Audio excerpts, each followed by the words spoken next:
As many of you know by now, I am a white identitarian and a nationalist. I subscribe to white identitarianism by choice, but also out of what I view as necessity, based upon the current political situation in the West. I see it as the only logical option going forward to protect the future of European people and our posterity. While I see reason in civic nationalist arguments, and there are undoubtedly pertinent questions and many uncertainties surrounding the theoretical formation of a white nationalist state, my main reason for supporting ethnic over civic nationalism is not that the civic nationalist arguments are not sound, but that they simply don't work on the anti-white social Marxist left. It really doesn't matter how solid your arguments are against a social Marxist. It doesn't matter how much hypocrisy and doublethink you expose in their ideology. They are extremely disingenuous and malevolent people, and what's worse, they just keep getting stronger and more blatantly anti-white. I recently returned to university to work towards a second master's degree, this one in education. I assumed this university would be relatively benign given its geopolitical location, but I couldn't have been any more wrong. A healthy dose of neo-Marxist social justice dogma has been sprinkled throughout the course material, and the textbooks focus heavily on Marxist social reconstructionist philosophy. Moreover, quote-unquote scholarly work is conducted mostly by regurgitating the opinions of other neo-Marxists absent facts or logical reasoning of any kind. For this video, I decided to record a conversation I had with my anti-white, feminist, social Marxist professor. I decided that I would take the typical angle of a civic nationalist, trying to argue that her anti-white, anti-male propaganda is logically specious and morally abject. Essentially, I was arguing that her point of view was racist and sexist against whites and males, and also that it could be easily interpreted as condescending, racist, or sexist against women or non-whites, which it is, but essentially my strategy was to bait her just enough with counterarguments so that she would become overly wordy and expose the true nature of her ideology, which she did. However, I also didn't want to go fully for the throat, and so I remained fairly reserved throughout this because, hey, I still need to pass this class. I wouldn't want her to use her power and privilege as a professor to racially or sexually discriminate against me for being a white male and holding the obviously problematic views that I hold. I've been seeing a lot of civic nationalists debating ethnic nationalists recently, yet I haven't seen any civic nationalists try to debate any social justice warriors. It is because social Marxists are immune to logical arguments that it becomes clear that the only way to fight these people is with their own medicine. Fight fire with fire. Enjoy.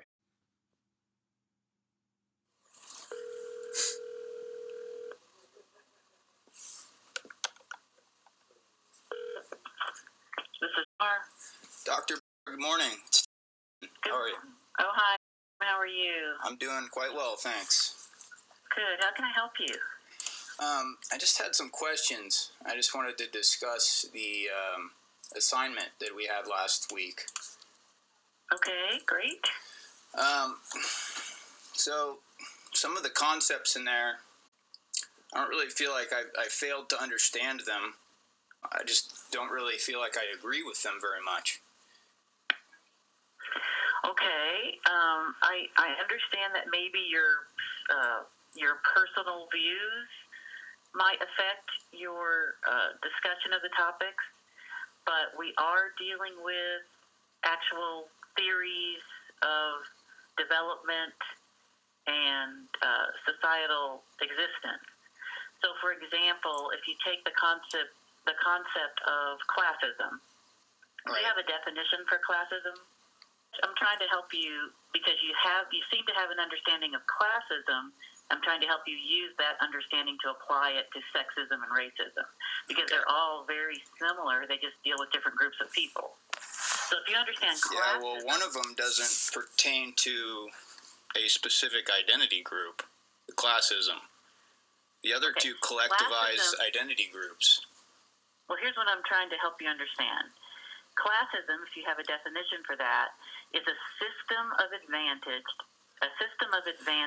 based on class. Does that ring clear for you? Yeah, of course. There's privileges that people get to enjoy based on their wealth. Okay, so first of all, you wouldn't say unearned privileges. You would say unearned privilege, because that's the way that concept is described in literature. So it's not privileges, it's privilege. You have actual privilege that comes to you unearned based on your social class if you're born into the capitalist class.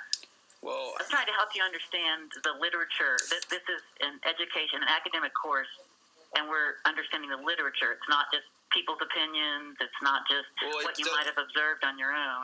It's theory, just like the same theory you have when you learn about cognitive learning theory, right, or rational emotive theory. Well, we don't say, those seem to me to just be more logically consistent.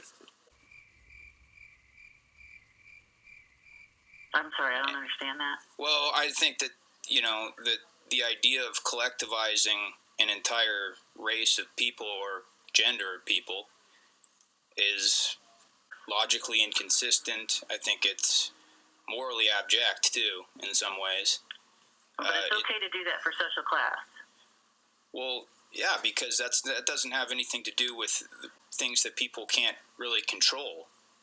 But they can control their race, right?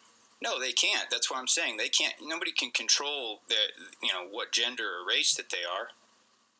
But can they control their wealth, their socioeconomic status? You said they had unearned privilege, so they didn't earn it. I'm just going off the definition of privilege that was in the literature, like you said. Right, but do you understand that definition? Of course I understand it. I'm just saying that I don't think that it applies in every single situation based on somebody's race or their gender. Okay, so all I can tell you is, I'll do the best I can to help you understand it. Classism is a system of advantage based on class. Sexism is a system of advantage based on sex or gender, and racism is a system of advantage based on race. That's it, plain and simple. So in those definitions, there is a dominant group and a subordinate group. There has to be, because it's a system of advantage. I think where some students get hung up is they equate the isms, and we'll use classism because that's more familiar to you. They will conflate classism with discrimination based on class. The way it's described in the literature is you can discriminate no matter what group you're in, subordinate or dominant. But in order to have a system of power in society that backs up your discrimination, you have to be the dominant group. So that's how you get the creation of marginalization and privilege systematically or systemically. And you don't think that there's ever exceptions to that situation? I mean, not every... I just think that that's very lethargic intellectually to just assume that the entire system is all based off of male domination or white domination. It's been a long time. I've been called lethargic intellectually, but I will say to you the example that you gave for gender privilege does not take into effect any understanding of the fact that women fought to be soldiers in the war, that they were not allowed to even participate in the war or in any kind of combat. So you're saying that if it was put to a vote today that women would decide that they want to be conscripted, that they would willingly... I have no way of predicting that. All I'm saying is the example you gave actually shows a lack of awareness of the fact that women were actually kept out of the armed forces and not allowed to be members of the armed forces. Well, I think, even if they wanted to fight, they weren't allowed to. And then it took a long time before they could even be admitted for combat or seen as possibly equal in carrying out those responsibilities. Well, I've seen things. I mean, I'm a military veteran.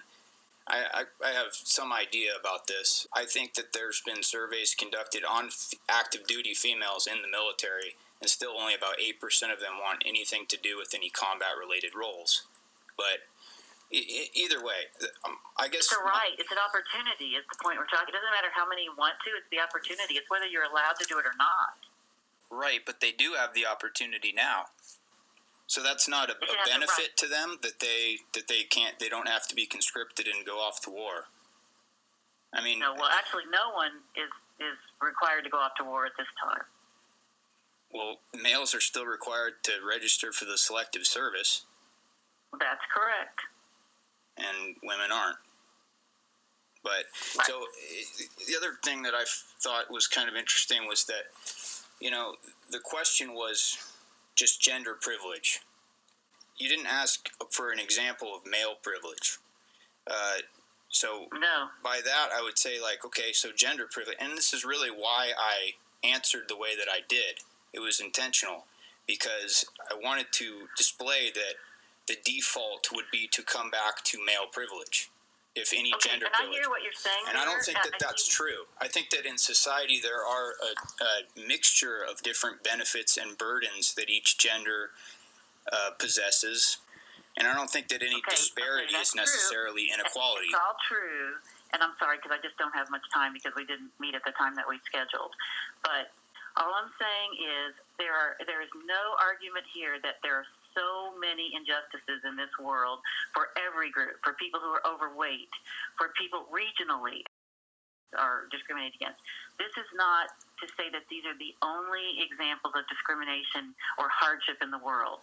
This is testing your understanding of marginalization and privilege. And the problem is, if you don't understand the existence of dominant and subordinate groups, then you cannot adequately provide social justice advocacy. So the way I worded the question was intentional because normally I will have students talk about racism, sexism, and classism and have them give examples.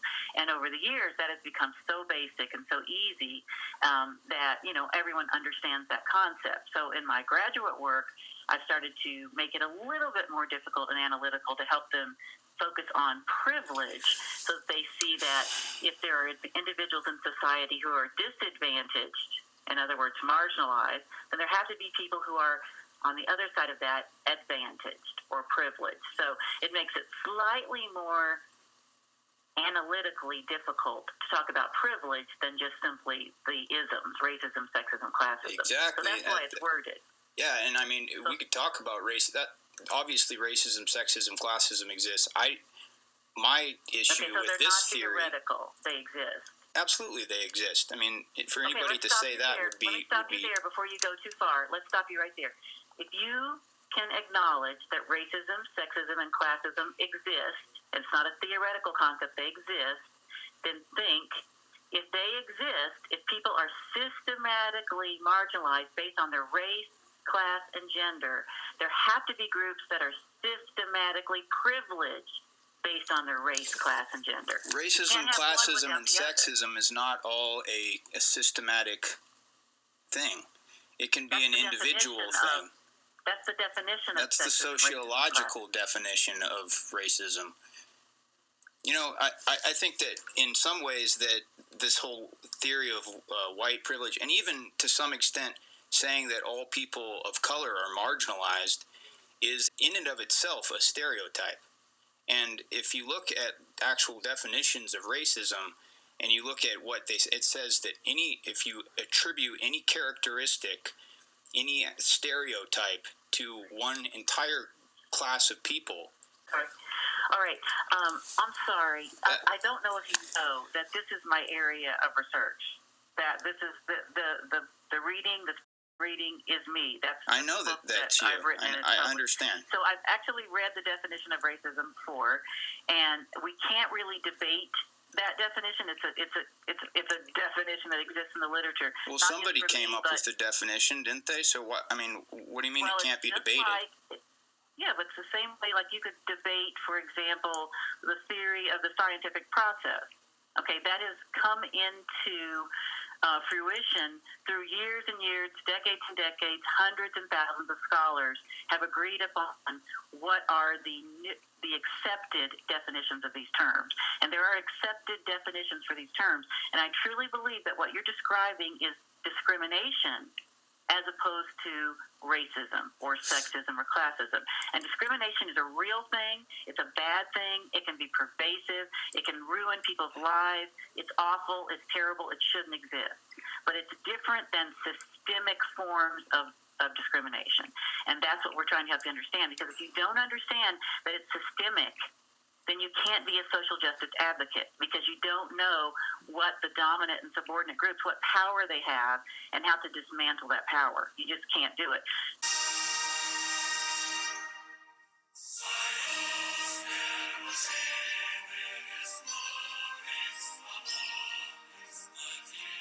No one is saying that men don't face discrimination.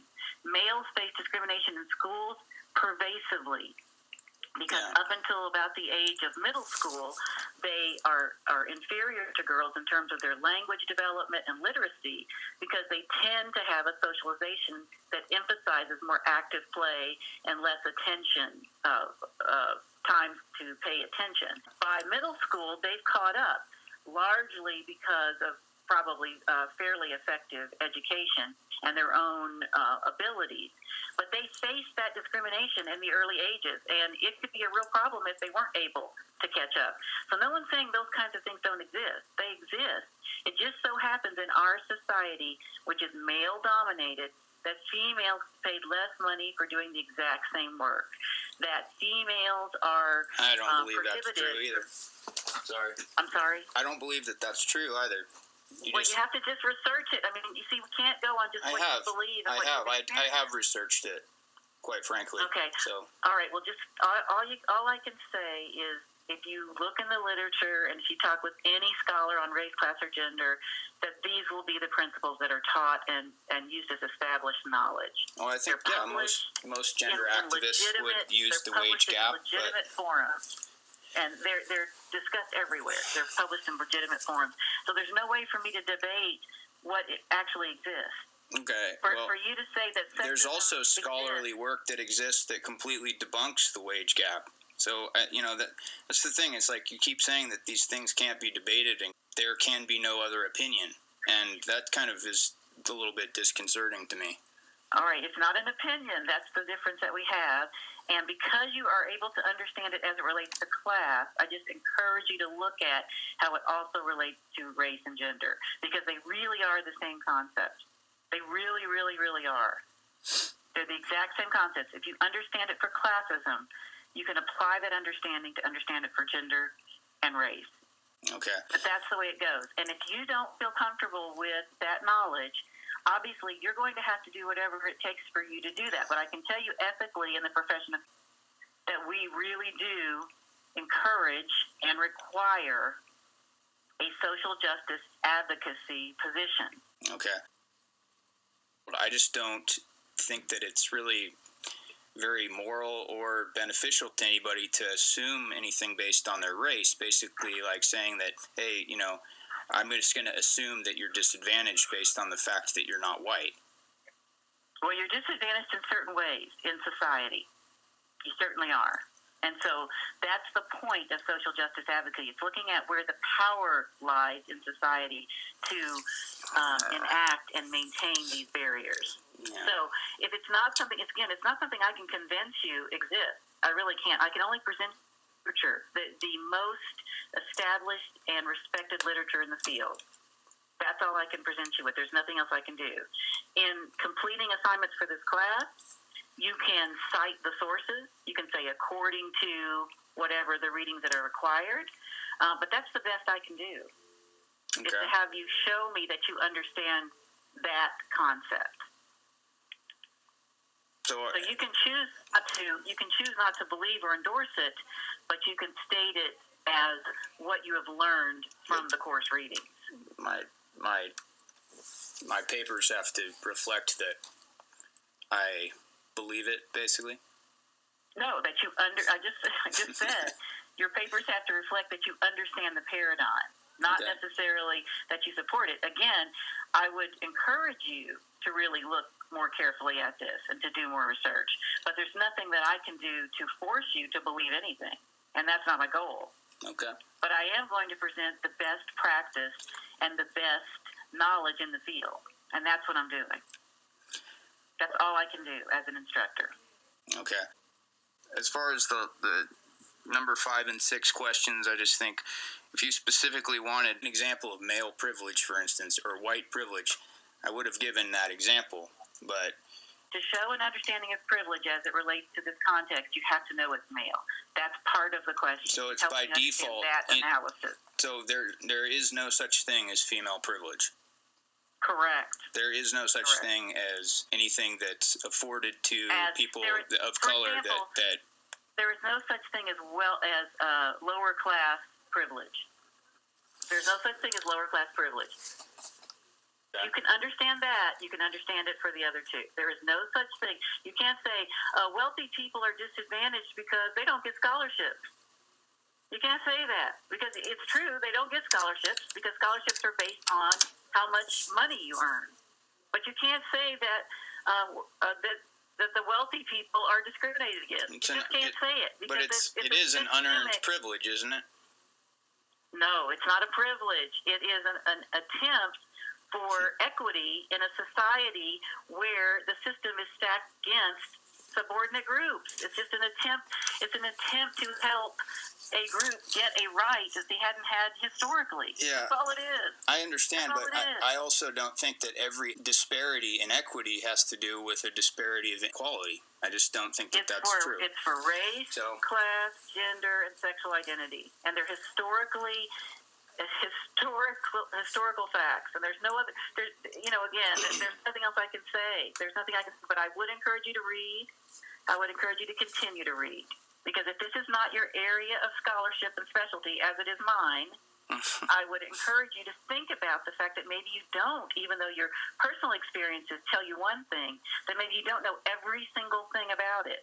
And that's the reason we go to school, and that's the reason we subject ourselves to people who have done this kind of scholarship and who therefore are in a position where they are allowed to work with students to help them understand it.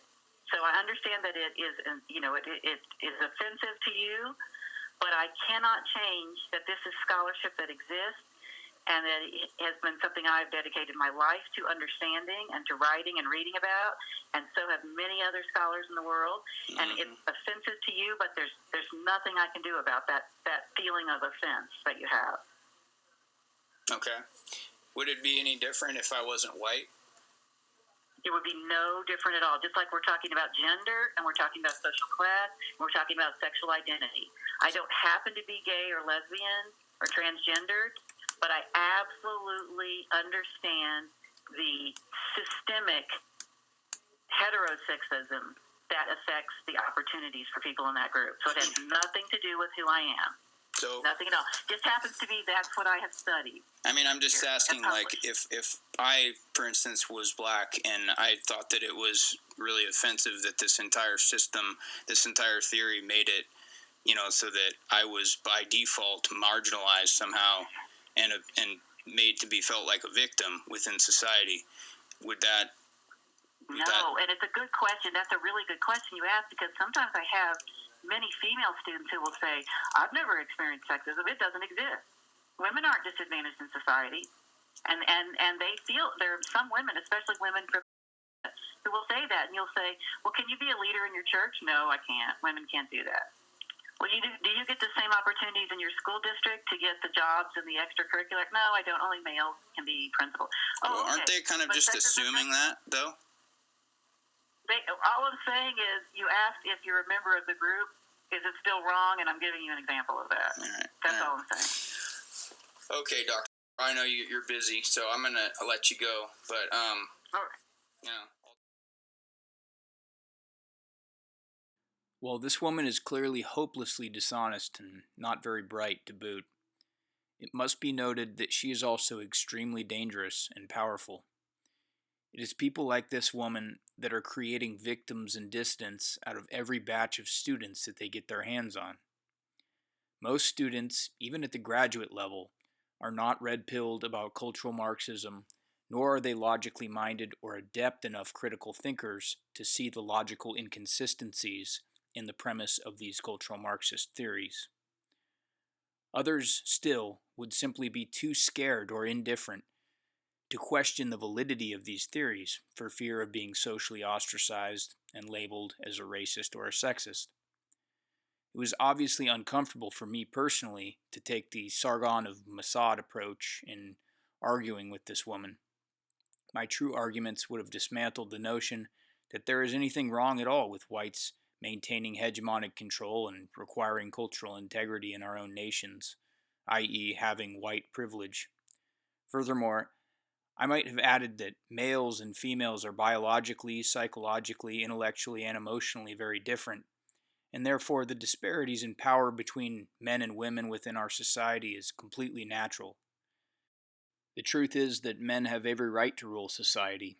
We are more fit for that role, just as we are more fit for the role of public service, soldiering, engineering, being an astronaut, computer science, industry, business, and essentially anything else that requires leadership and a competitive nature. Women, even when operating under their own free will, knowing full well that they have the opportunity to pursue more demanding, high paying careers, still choose to work in less demanding, lower paying, less dangerous, less intellectually challenging, and more comfortable careers. All in all, the conversation was meant only to expose her true nature, and I think it served that purpose very well. So I hope you enjoyed this. Wish me luck in passing her class, as I may have to end up filing a grievance in the end with the provost if she continues to discriminate against me, using her female privilege, of course.